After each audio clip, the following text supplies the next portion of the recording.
오늘 말씀 계속해서 율법과 그리고 복음, 그리고 하나님의 의 이런 어려운 말이 많이 나오죠. 제가 계속 강조하는 것처럼 우리는 유대인이 아니기 때문에, 그죠? 그리고 로마 교회의 교인들, 즉 이방인 신자와 유대인 신자의 그 갈등 가운데 있지 않기 때문에 이 금방 이해가 잘 안 됩니다.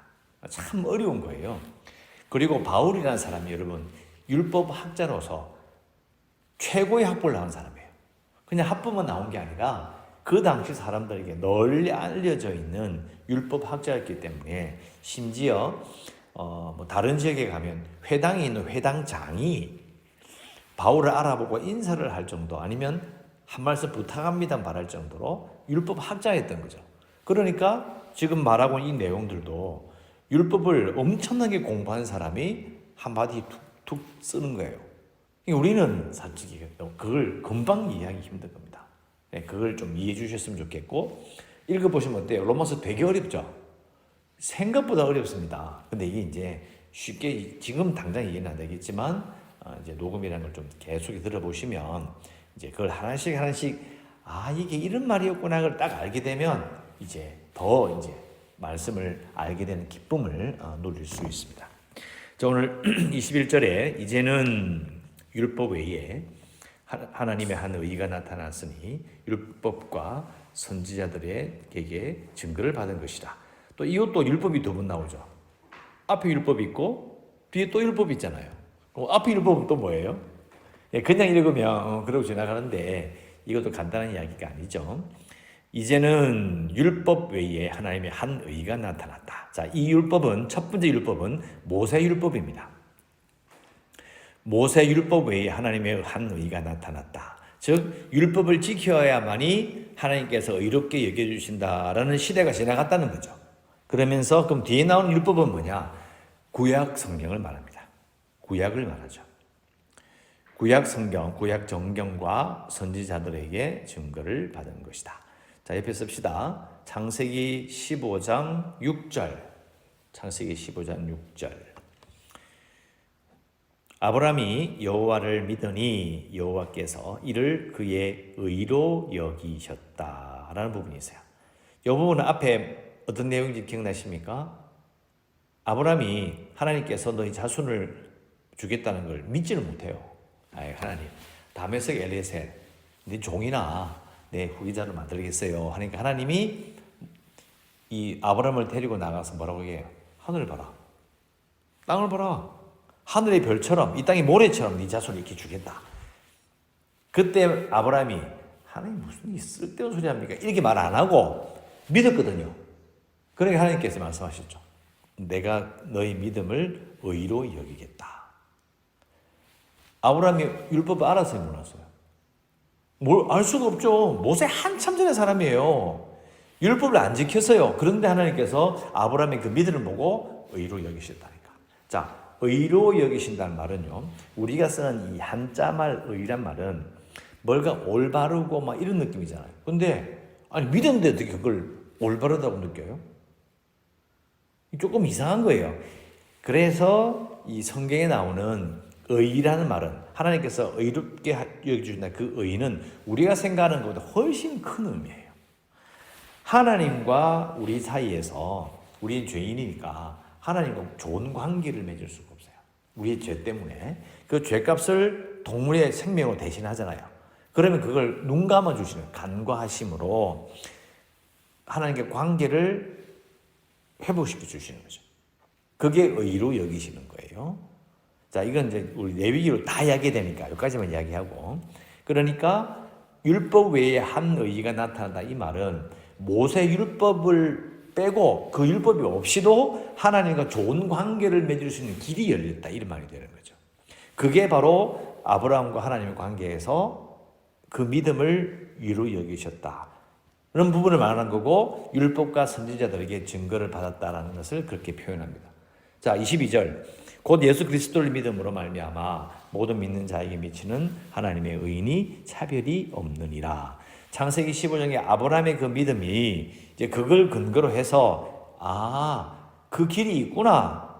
하는데 그게 이제 22절 예수 그리스도를 믿음으로 말미암아 모든 믿는 자에게 미치는 하나님의 의인이 차별이 없다.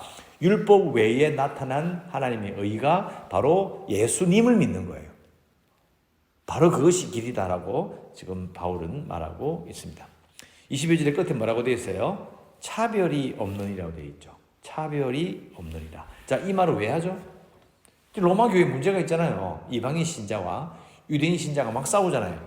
그러니까 1장부터 3장 20절까지 계속 말하는 게 뭐냐? 이방인도 죄인이고 유대인도 죄인이야. 똑같은 죄인이야. 왜냐하면 유대인들은 자기들이 조금 앞선다고 생각했거든요. 좀 낫다고 생각했어요. 근데 바울은 확 잘라버려요. 그런 게 어디서 똑같아. 그러니까 하나님의 의를 받는 것도 차별이 없는 거예요. 똑같은 죄인이고 예수 믿으면 차별 없이 똑같이 의로워지는 거야. 이렇게 말하고 있어요. 결국 무슨 말이에요? 니네들 교회에서 뭐 유대인 신자니 뭐 이방인 신자니 그런 말 하라만 하지 말라는 거예요. 아무런 의미가 없다는 거예요. 예수 믿으면 또 똑같은 죄인이니까 아무런 의미가 없어. 맞죠? 그런 이야기예요. 이게 정말 이건 우리 생각할 때는 그냥 당연하지. 그때 당시 사람들에게는 엄청난 이야기를 하고 있는 거예요. 그리고 23절 모든 사람이 죄를 범하였음에 하나님의 영광에 이르지 못했다. 앞에 또 말한 내용이잖아요. 모든 사람이 누구예요? 유대인 플러스 이방인, 유대인 플러스 헬라인. 하나님의 영광에 이르지 못했다. 아까 말했잖아요. 유대인이라고 이방인보다 앞서서 하나님의 영광에 이르는 게 아니야. 모든 사람이 전부 다 하나님의 영광에 이르지 못했다라고 분명히 선포하고 24절 그리스도 예수 안에 있는 속량으로 말미암아 하나님의 은혜로 값없이 어렵다 하심을 얻은 자 되었다. 자, 우리는 이걸 읽으면 그냥 이걸 지나가는데 이것도 엄청난 이야기를 하고 있는 거죠. 줄 거 봅시다. 속량으로 말미암아 줄 거 보세요. 속량. 속량이란 말이 좀 어렵죠. 쉽게 말하면 해방. 더 풀었으면 값을 지불하고 얻는 방면 해방 이런 말이에요. 즉 노예가 팔려왔어요. 자, 이 노예 얼마입니까? 예, 100만 원입니다. 아, 그래요? 그럼 내가 100만 원에 살게요. 100만 원 주고 그 노예를 샀어요. 그러고 풀어주는 거예요. 그게 속량입니다. 돈을 지불하고 그 노예를 풀어주는 해방을 속량이라고 해요. 근데 우리는 그렇구나 넘어가는데 유대인들이 이걸 읽으면요. 이건 왜 기급을 하느냐? 자, 속량. 하나님께서 속량시켜 주신다. 해방시켜 주신다는 건요. 종말에 주어지는 거예요. 세상 끝날에 심판날에 오는 거예요. 그게 속량이. 근데 지금 이게 뭐라고 얘기해요? 예수 그리스도 안에서 속량을 얻었다는 거예요. 지금. 듣도 보도 못한 소리인 거예요. 아니 그걸 세상 끝날에 일어날 일이 왜 지금 그리스도 그 예수한테 일어났다는 이야기야? 이게 막 뒤섞여 버리는 거예요. 이게 무슨 말인지 이해를 못하는 거예요. 그런데 우리 이렇게 이야기하잖아요. 예수를 아들이 있는 자에는 생명이 있고 아들이 없는 자에는 생명이 없다. 예수 믿으면 구원받은 거예요. 예수 믿지 않으면 이미 심판받은 거라는 거예요. 그런 이야기, 그런 논리가 여기서 나오는 거예요. 예수 그리스도 안에 있는 속량으로 말미암아 하나님의 은혜로 값없이 의롭다심을 얻었다. 그러니까 지금 해방됐다 이거죠. 지금 해방됐지 뭐 시간 지나고 세상 끝날에 다 해방되고 그거 아니라는 거예요. 지금 구원받는 것이고 지금 해방된 것이다. 그런데 그 구원이 완성되는 게 언제예요? 종말에 해당되죠. 예수님 다시 오시면 그 모든 속량이 완성이 딱 되는 거죠. 그걸 말하는 거예요. 유대인들은 이거 정말 충격적인 말이었다는 걸 우리는 꼭 기억해야 됩니다. 이제 우리는 유대인이 아니니까 그냥 그 지나가는데 그러나 이게 쉬운 말이 아닌 겁니다. 그리고 25절 이 예수를 하나님이 그의 피로서 믿음으로 말미암는 화목제물로 세우셨으니 이는 하나님께서 길이 참으시는 중에 전에 지은 죄를 간과하심으로 자기의 의로우심을 나타내려 하신다. 화목제로 세우는 부분들은 레위기 할 때 말씀드렸고요. 이거 설명 너무 기니까 생략하고 길이 참으시는 중에 전에 지은 죄를 죄를 간과하신다라는 부분들을 쭉 꺼보세요. 간과가 뭐죠? 간과. 잘 쓰는 말인데 잘 생각해보세요. 저는 이게 생각합니다. 자, 눈을 하나 감는 거예요. 눈 하나 감고 지나가 버리는 거예요. 아까 말씀드렸죠? 죄인이 왔어. 이스라엘 백성들 예배드리러 왔는데 그들의 죄가 다 보여. 근데 그들이 속죄함으로 동물의 생명으로 그 죄를 대신할 때 자신들이 죽어야 되는데 동물이 대신 죽음으로 그 죄를 눈감아 주시는 거예요. 간과하시는 거예요. 그러므로서 자기의 의로우심을 나타낸다. 하나님께서 그들을 의롭게 받아주시는 것을, 그 관계를 회복시켜 주시는 거예요. 눈을 감으로, 눈 하나 감아 찔끔 감고 그 죄를 간과하심으로 그들과의 관계를 회복시키시는 거예요. 그게 하나님의 의로움이에요. 좀 어려운 이야기이긴 한데, 자, 그 다음에, 그러니까 간과하심 줄 거죠. 그 다음에 다른 색 볼펜 있으십니까? 다른 색 볼펜으로 밑에 옆에다가 자기의 의로우심을 나타낸다. 줄 한번 쫙 떠보세요. 빨간 볼펜으로 자기의 의로우심을 나타내려 하심이니. 25절 끝에 있죠? 줄 꺼보시고요. 줄 쫙 끄시고. 그 다음에 26절에 또 나와요.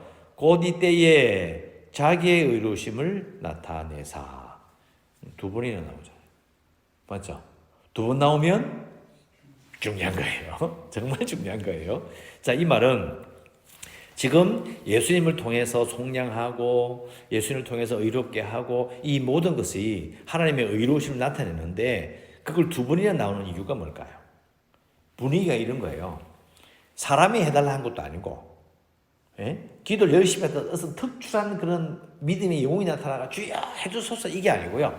이 모든 일들을 하나님이 주도하신다는 거예요.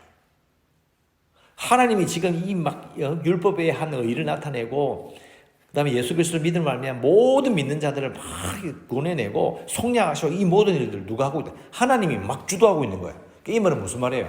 유대인 신자, 이방 신자 어디 지금 하나님이 일하고 있는데 어디 토를 달고 딴소리해? 이런 뜻이 되는 거예요. 언제 토를 달았죠, 유대인들이? 토달아가 무슨 짓 했어요? 하나님의 아들 죽여버렸잖아요. 하나님의 일에 토를 단 거예요. 그래서 지금 하나님께서 지금 막 그 아들을 통해서 지금 율법 외에 하나님의 의를 막 진행하고 있는데 토하지 마. 함부로 딴소리 하지 마. 그런 느낌을, 그런 엄청난 하나님의 역사를 이야기하고 있는 거죠. 하나님께서 지금 막 주도하고 계신다. 솔선수범해서 주도하고 계시니까 받아들여야 한다. 26절 곧 이때에 자기의 의로우심을 나타내사 자기도 의로우시며 또한 예수 믿는 자를 의롭다고 하시는 것이다. 자기도 의롭고 예수 믿는 자도 의롭다. 자, 말씀드렸죠? 관계의 문제라고요. 그래서 아까 말씀드린 것처럼 의롭다는 말은 아주 큰 그런 의미를 가지고 있습니다. 그래서 하나님께서 이스라엘 백성들과 좋은 관계를 맺으려 하시는 것처럼 예수 믿는 자도 의롭다. 좋은 관계, 하나님과의 좋은 관계를 맺기를 원하신다. 그러면 하나님과 좋은 관계를 맺으면 어떻게 되느냐? 예수님 때문에 좋은 관계를 맺으면 어떤 관계가 되죠? 그냥 좋은 관계가 아니고요. 구약에는 하나님과 그의 백성, 왕과 그 신하, 지금은 하나님과 그 자녀로 관계를 맺게 되는 겁니다. 자, 넘어갑니다. 그래서 27절 그런즉 자랑할 때가 어디냐? 자랑은 여기는 번역을 부드럽게 한 거고요. 원래는 교만하게 할 때가 교만하게 행동할 게 어디 있느냐? 그죠? 교만하게 말할 만한 게 어디 있냐? 없어. 무슨 법으로냐? 행위로냐? 이건 같은 말이에요. 무슨 법? 행위. 모세의 율법과 행위의 법으로는 아니다. 오직 믿음의 법으로만 되는 것이다. 즉 하나님과 사람의 관계에서 모세 율법 외에 다른 길이 열렸다고 되어 있죠. 그죠? 21절에 나오는 것처럼 유대인들은요. 하나님과의 이런 특별한 관계는 율법을 지켜야만 가능하다고 생각해요. 그걸로 확 잘라버리고 믿음의 법으로만 된다는 거예요. 이제는 그거 끝났어.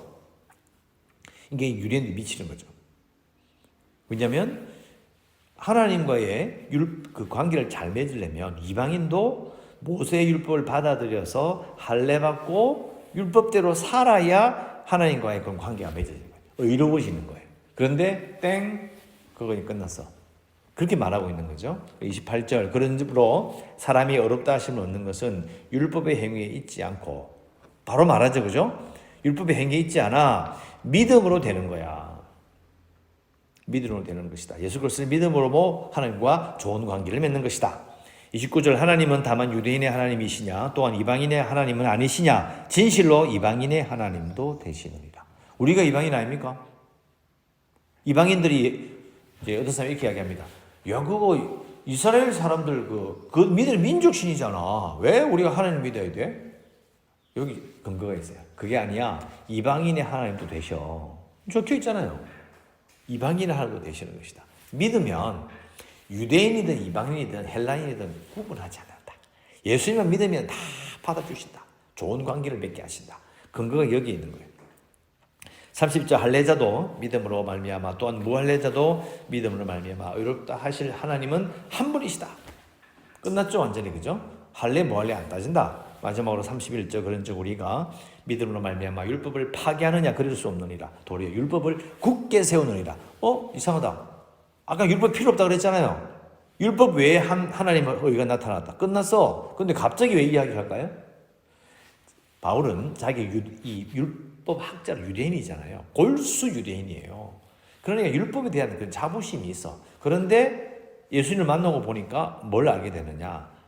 이게 믿음은 예수님을 믿는 것은 율법을 통해서 하나님이 하고자 하시는 것을 완성한다는 뜻이에요. 그러니까 율법 자체 다 필요 없어 이게 아니고요. 율법이 하고자 하는 것을 완성하는 것이 예수 믿는 거야. 이렇게 말하는 거죠. 그러니까 예수를 잘 믿는 게 중요한 것이지 율법을 지키냐 지키지 않냐를 가지고 싸우는 건 별 의미가 없어. 물론 그렇다고 해서 율법이 다 필요 없다. 그건 아니에요. 율법이 있어야 어느 정도 어떻게 돼요? 사람이 어떻게 살 것인가 윤곽이 이렇게 보이는 거예요. 그러니까 어떻게 돼요? 율법 폐기됐다고? 그러면 막 간음해도 되고 훔쳐도 되고 그래도 되겠네. 그건 아니잖아요. 그러니까 율법을 통해서 하고자 하는 게 뭐냐? 하나님께서 또 우리가 여기 나오는 것처럼 자기도 이루고사 또한 예수 믿는 자를 어렵다고 하시느니라를 통해서 율법을 오히려 굳게 세워 즉 완성해 버리는 거예요. 자, 근데 나오니까 사실은 저는 열심히 막 설교하고 있는데 무지하게 어렵죠, 그죠? 계속 설명드리도록 하겠습니다. 자, 기도 제목은 읽습시다. 예수 믿는 나를 의롭다 하시는 하나님을 찬양합니다. 예수 믿는 나를 의롭다 하시는 하나님을 찬양합니다. 왜요? 지금 하나님이 열심히 일하고 있는데 우리는 어떻게 해야 됩니까? 하나님이 일하시는데 강건도 불구경 하듯이 참 자기 일이 아닌 거지. 그냥 그런가 보다. 안 됩니다. 제가 아까 말씀드렸잖아요. 하나님이 자기의 의로우심을 나타내서 두 번이나 강조하고 있다고요. 하나님이 열심히 일하고 계셔요. 우리를 의롭게 하시기 위해서. 그죠? 그러면 우리 어떻게 돼요? 하나님 너무 잘하셔요. 너무 감사해요. 예수 믿는 우리를 나를 의롭다 하시는 그 하나님을 찬양해야 돼요. 그 다음에 기도 제목 하나님의 자녀답게 살겠습니다. 이렇게 기도해야 되는 거죠. 하나님의 역사를 기억하고 우리가 하나님의 자녀답게 살겠다라고 우리는 마땅히 기도해야 됩니다. 기도하시고 우리의 교회를 위해서 구원의 방조되도록 재개발을 위해서 코로나19 극복을 위해서 연약한 성도들과 또 선교지를 위해서 이 나라의 나와 북한의 문제와 그리고 생업을 위해서도 기도하시고 오늘도 은혜 가운데 살아가시기를 주의 이름으로 축원합니다. 기도하겠습니다.